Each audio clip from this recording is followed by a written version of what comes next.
Did you know many people are having trouble with rotating their high chair seat on the Osann One 360? Don't worry. In this video, we'll show you how you do this. Let's start. Step 1. Locate lever. Locate the rotation lever at the front base of a high chair.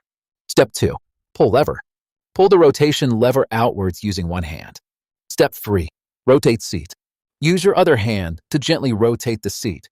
Step 4. Turn direction. Turn the seat to your desired direction. Step 5. Secure seat. Ensure the seat locks securely in place. With these steps, you should now be able to easily rotate and secure the seat of your Osann One 360 high chair. Still need help? Visit our website for the complete manual. There you will also find questions and answers from other Osann users.